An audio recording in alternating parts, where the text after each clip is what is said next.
Baixa Califórnia em alta na preservação das espécies marinhas. As comunidades da Baixa Califórnia, no México, estão a limitar voluntariamente as capturas para manter bons níveis de safra, promover o turismo e preservar um modo de vida. Na Lagoa San Ignacio, uma turista a bordo de um navio coloca a mão na água com a esperança de tocar numa das várias baleias cinzentas que frequentam a baía. Outrora temidos pelos pescadores, estes animais invulgarmente amigáveis são agora uma componente essencial da economia. Falta meia hora para o sol nascer e o oceano parece tinta negra quando bate na areia. Uma dezena de pescadores, sentados no gabinete do capitão de porto em Punta Abreojos, riem-se e conversam sobre a festa que os espera à noite. Nesta aldeia da península mexicana da Baixa Califórnia, o ambiente é festivo porque hoje é a abertura da época do abalone. Na verdade, a época abriu há 4 meses, mas Punta Abreojos cumpriu uma invulgar restrição autoimposta. Em vez de pescar em abalone assim que o governo permite, em janeiro, a comunidade espera até abril, quando o molusco já ganhou mais peso. Avanço pelo Pacífico na companhia de 3 pescadores cinquentenários que trabalham juntos desde a adolescência. Cavalo trata do motor, toupeira recolhe os sacos de abalone e peixe é, evidentemente, o mergulhador. Peixe acaba de regressar de Pebble Beach, na Califórnia, onde praticou surf e golfe. Veste um novo fato de mergulho. Antes de chegarem ao local de pesca, Cavalo para a embarcação sobre um recife repleto de abalones. Aqueles são os abalones verdes, Aliotis fulgens, diz toupeira. Só vão estar prontos daqui a, pelo menos, um mês.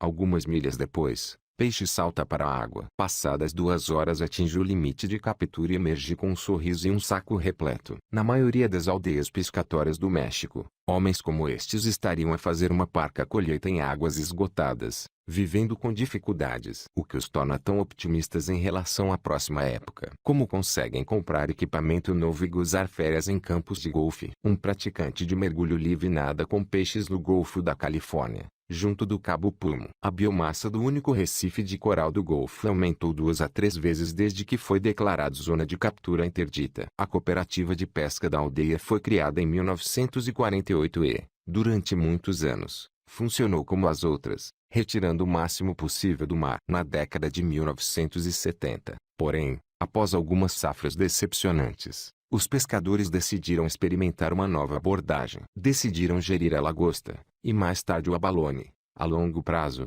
em vez de pensarem em lucros imediatos. Atualmente, Abreojos e algumas comunidades da Baixa Califórnia que pensam de forma semelhante seguem a mesma estratégia e capturam mais de 90% dos abalones do México. As casas de Abreojos estão pintadas de fresco. A aldeia tem uma equipe de basebol e outra de surf. A lagosta e o abalone são enlatados numa fábrica de processamento moderno e vendidos diretamente à Ásia, maximizando os lucros. As águas da aldeia são vigiadas recorrendo a radares, navios e aviões. Os pescadores reformados recebem pensões. Talvez Zacarias Zúñiga, de 67 anos, seja o indivíduo mais indicado para refletir sobre este sucesso. O seu pai, que ajudou a fundar a cooperativa, sentia dificuldades em fazer a captura diária. Zúñiga trabalha numa fábrica de enlatados. Graças a uma bolsa de estudo financiada pela cooperativa, o seu filho é professor de informática. Todos trabalhamos e todos somos proprietários, diz. Punta Abreojos não é a única história de sucesso nesta região do México. As populações de peixe estão a sofrer reduções drásticas em todo o mundo e espécies como o atum,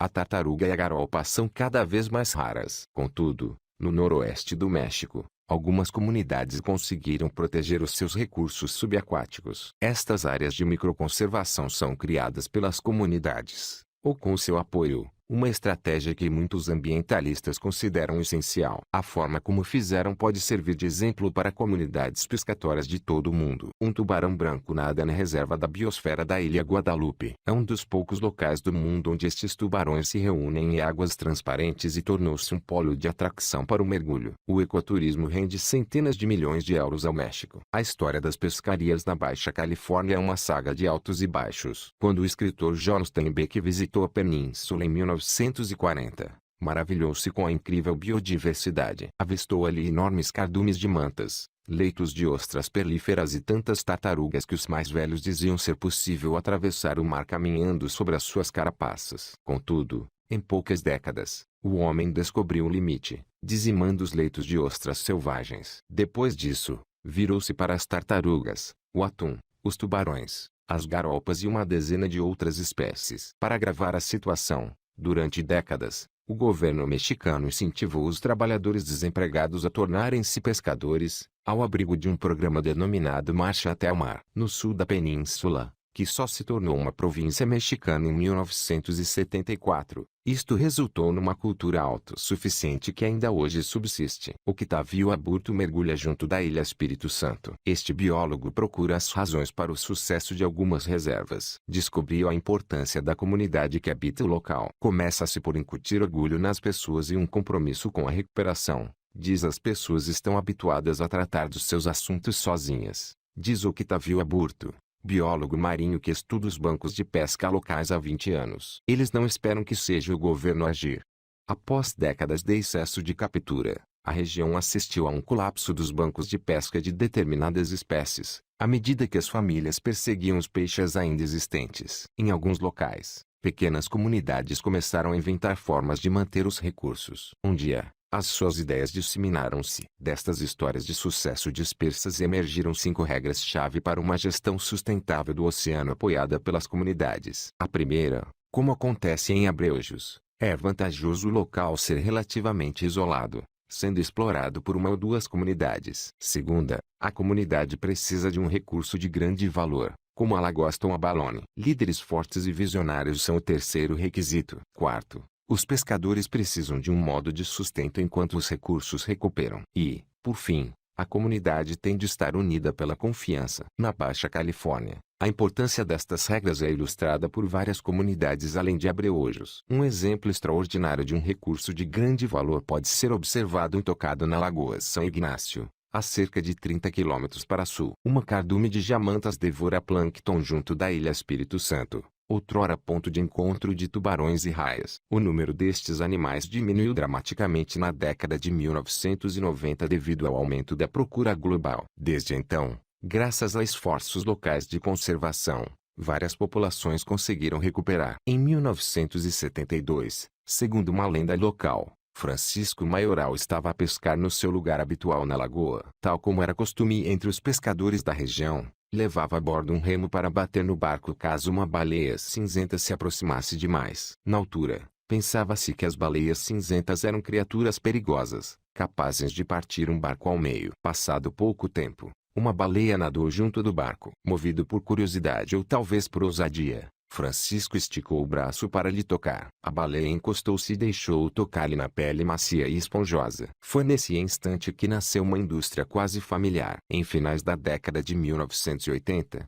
Francisco e outros pescadores guiavam dezenas de turistas até as baleias. Atualmente, a observação de baleias é uma das atividades econômicas mais importantes da região e existem dezenas de unidades de alojamento de ecoturismo ao longo da costa. Por incrível que pareça, as baleias cinzentas e as suas crias ainda se aproximam das embarcações, embora ninguém saiba ao certo porquê. Igualmente incrível é a forma como as comunidades lidaram com a situação. Ao contrário de Baía Magdalena, a sul, onde os guias perseguem e perturbam os animais em seções desregradas, São Ignácio limita o número de embarcações na água a 16. A pesca na lagoa é proibida durante a época de observação de baleias para que elas possam ter paz e sossego com as crias. A preservação deste estuário natural não é apenas uma proteção das baleias. Protege igualmente habitats de berçário essenciais para peixes e invertebrados. Em meados da década de 1990, a Mitsubishi tentou construir uma salina junto da foz da lagoa que poderia ter provocado consequências consideráveis no ecossistema. A comunidade,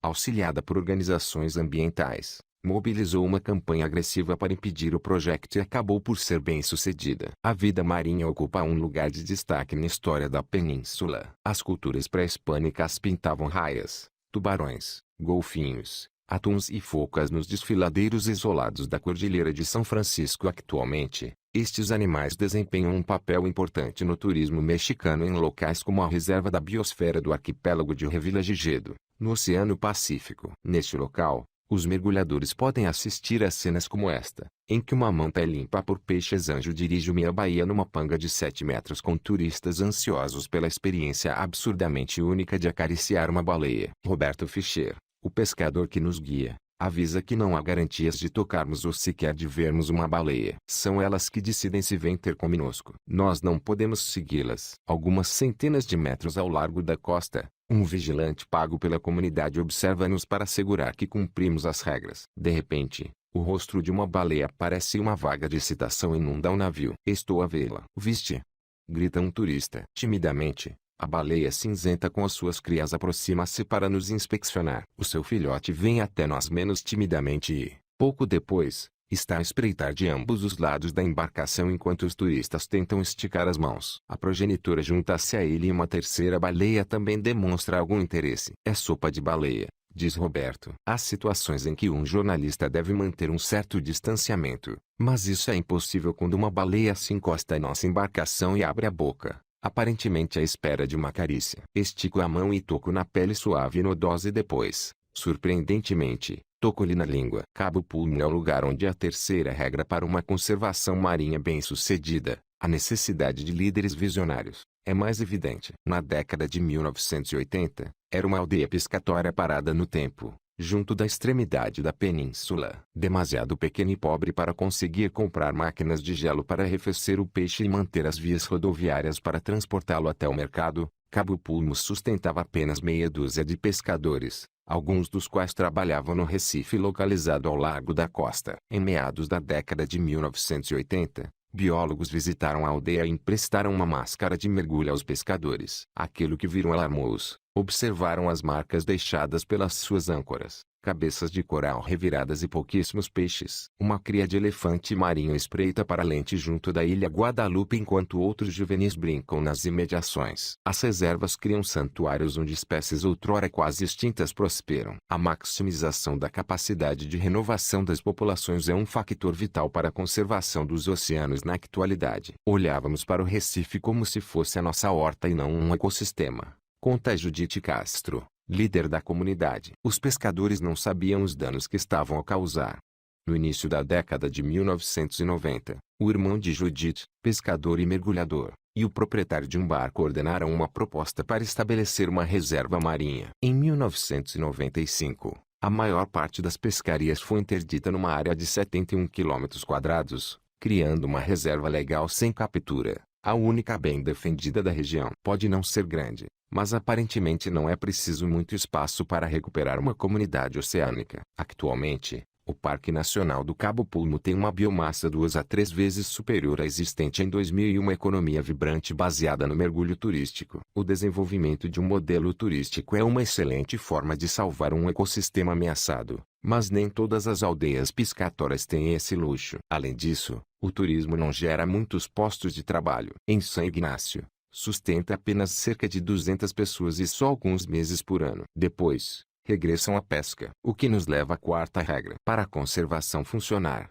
os pescadores precisam de uma maneira de ganhar dinheiro enquanto esperam que os seus recursos recuperem. E os esforços de conservação requerem mão de obra. Com isto em mente, a comunidade de El Manguito, situada no estuário que faz fronteira com a cidade de La Paz, adoptou uma estratégia curiosa. Antigamente, os pescadores costumavam apanhar marisco à vontade na ampla baía de águas pouco profundas a oeste da cidade. Em 2009, restava pouco. Com apoio financeiro da Noroeste Sustentável, uma organização sem fins lucrativos de La Paz, os pescadores interromperam a pesca e começaram a gerir os seus recursos. Foram pagos para vigiar a pesca furtiva e realizar censos biológicos, com estimativas da quantidade de marisco. O primeiro censo calculou que restaria menos de 100 mil animais. Atualmente, o valor é mais próximo de 2,3 milhões. Ouvi sempre dizer que eram os pescadores que destruíam as espécies, mas agora já não é assim. O mar já nos deu muito. Estamos a retribuir,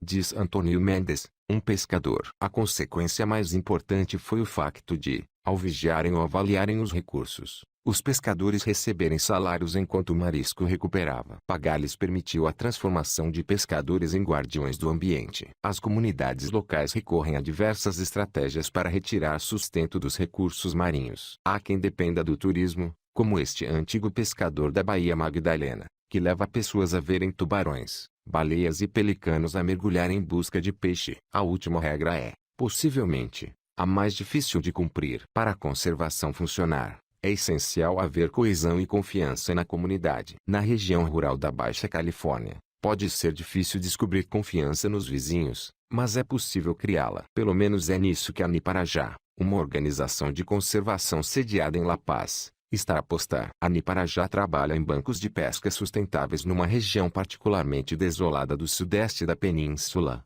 junto do corredor Loreto-La Paz. Ao longo dessa dentada linha costeira, existem poucos seres humanos e ainda menos estradas. No entanto, destas comunidades pescatórias isoladas avistam-se alguns dos melhores habitats não protegidos da região. Quando a Niparajá começou a trabalhar, não se concentrou na pesca. Em vez disso, promoveu torneios de futebol. Como se começa a criar confiança? Pergunta Amy Hudson Yaver, coordenadora do programa. Não se começa por falar em pesca. Tem de ser assim. Será que este tipo me vai dar uma canelada em respeitar as regras? Será alguém em quem posso confiar? O patrocínio de torneios de futebol em aldeias minúsculas pode parecer um desperdício de tempo e dinheiro, mas a verdade é que foi criando lentamente confiança entre as aldeias que escondiam ciosamente os bancos de pesca. Depois, a Niparajá levou alguns pescadores ao Cabo Pulmo para lhes mostrar o impacto que uma moratória da pesca pode ter na vida marinha. Por fim, passados anos de conversações, as aldeias decidiram dar uma oportunidade à conservação. Cada uma escolheu uma área pequena e comprometeu-se a não pescar nela durante 5 anos. As áreas não são grandes, mas foi um começo. É como ter uma conta a prazo, resume José Manuel Rondeiro, um pescador de 35 anos. Para monitorizar as reservas, a Niparajá teve uma ideia inteligente. Todos os anos aluga um navio de investigação e empreende uma viagem ao longo de um troço de 100 quilômetros do corredor com alunos de biologia, cientistas do estado e pescadores de cada comunidade. Caímos na água junto de uma encosta submarina íngreme. Muitos pescadores a bordo já mergulharam na reserva de Cabo Pulmo,